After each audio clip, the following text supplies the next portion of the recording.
দুর্ঘটনা কবলিত বাসটি যখন নদীর গভীরে তলিয়ে যাচ্ছিল তখন অনেক যাত্রী জানালার কাঁচ ভেঙে বের হওয়ার আপ্রাণ চেষ্টা করছিলেন, কিন্তু জানালার মাঝ বরাবর আড়াআড়িভাবে লাগানো লোহার পাইপলাইনটির কারণে একজন পূর্ণবয়স্ক মানুষের পক্ষে সেই সরু ফাঁক দিয়ে বের হওয়া প্রায় অসম্ভব হয়ে পড়ে।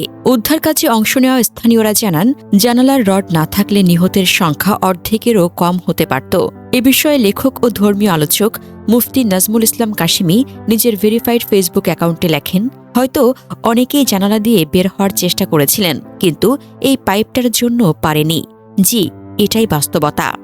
জাস্ট একটা পর্দা টানানোর জন্য বাসে জানালার ঠিক মাঝামাঝি এরকম একটা পাইপ দেওয়া থাকে, অথচ চাইলে ভিন্নভাবে এই পর্দার সিস্টেম করা যায়। বিষয়টি খুবই গুরুত্বপূর্ণ। তিনি বলেন, আমি বাসে উঠে যখন এই পাইপটা দেখি মনের মাঝে এটাই আসে, যদি বাস কোনো দুর্ঘটনার শিকার হয় আমি বের হব কিভাবে। জানালার মাঝখানে যে রডটি দেখা যায় সেটি আসলে বিআরটি এর অনুমোদিত কোনো নকশা বা ফিটনেসের অন্তর্ভুক্ত বিষয় নয়। এটি মূলত বাস মালিক পক্ষ বা সংশ্লিষ্টরা ব্যবহার করে থাকেন, যাতে যাত্রীরা অসাবধানতাবশত জানালার বাইরে মাথা বের করতে না পারেন। অর্থাৎ এটি তারা যাত্রীদের এক ধরনের নিরাপত্তার কথা চিন্তা করেই যুক্ত করেন। ইঞ্জিনিয়ার মোহাম্মদ ওহিদুর রহমান, সহকারী পরিচালক, Bangladesh road transport authority. Pipe মৃত্যুর প্রধান কারণ উল্লেখ করে সিলেট সিটি কর্পোরেশনের প্রধান নির্বাহী কর্মকর্তা মোহাম্মদ রেজি রাফিন সরকার নিজের ফেসবুক অ্যাকাউন্টে লেখেন, এই পাইপ বাসে বড় ধরনের নিরাপত্তা ঝুঁকির কারণ। দৌলদিয়া ঘাটে নদীতে পড়ে যাওয়া বাসে মৃতের সংখ্যা অনেক কম হতো শুধু এই পাইপ না থাকলে। সেদিন বাসটি নদীতে ডুবে যাওয়ার পর অনেক যাত্রী জানালার এই প্রতিবন্ধকতার জন্য বের হতে পারেনি, এটা নিশ্চিত। তিনি বলেন, বিআরটিএ থেকে এই পাইপ থাকলে বাসের ফিটনেস বাতিল করা হবে মর্মে প্রজ্ঞাপন জারি করার পর মোবাইল কোড পরিচালনা করা দরকার। তাহলে 2 দিনের মধ্যে সকল বাস নিজ দায়িত্বে এই মৃত্যুফাঁদ খুলে ফেলবে। এ বিষয়ে বাংলাদেশ রোড ট্রান্সপোর্ট অথরিটি বিভাগের রাজবাড়ী জেলার সহকারী পরিচালক মোহাম্মদ ওহিদুর রহমান দ্য ডেইলি ক্যাম্পাসকে বলেন, জানালার মাঝখানে যে রডটি দেখা যায় সেটি আসলে বিআরটি অনুমোদিত কোনো নকশা বা ফিটনেসের অন্তর্ভুক্ত বিষয় নয়। এটি মূলত বাস মালিক পক্ষ বা সংশ্লিষ্টরা ব্যবহার করে থাকেন, যাতে যাত্রীরা অসাবধানতাবশত জানালার বাইরে মাথা বের করতে না পারেন। অর্থাৎ এটি তারা যাত্রীদের এক ধরনের নিরাপত্তার কথা চিন্তা করেই যুক্ত করেন।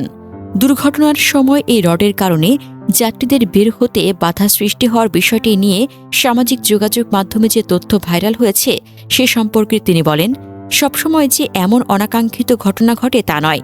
সাধারণত জানালায় রড থাকলেও এর উপরে ও নিচ থেকে বের হওয়ার মতো পর্যাপ্ত জায়গা থাকে।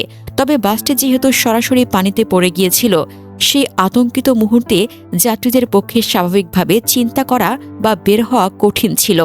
এ বিষয়ে জানতে চাইলে বাংলাদেশ প্রকৌশল বিশ্ববিদ্যালয়ের অধ্যাপক ও যোগাযোগ বিশেষজ্ঞ শামসুল হুদা দ্য ডেইলি ক্যাম্পাসকে বলেন, বাসের জানালার মাঝখানে যে রড বা পাইপ লাগানো হয় সেটি বৈজ্ঞানিক বা কারিগরি কোনো দৃষ্টিকোণ থেকেই গ্রহণযোগ্য নয়।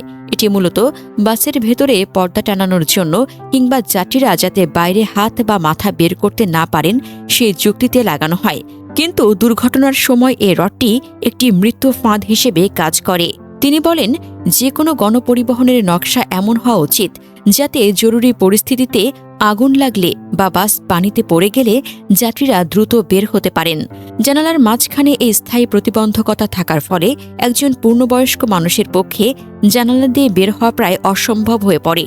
দৌলতদিয়া ঘাটের ঘটনায় আমরা দেখলাম, জানালা দিয়ে বের হওয়ার পর্যাপ্ত সুযোগ থাকা সত্ত্বেও এই রডের কারণে অনেক যাত্রী ভেতরে আটকা পড়ে প্রাণ হারিয়েছেন।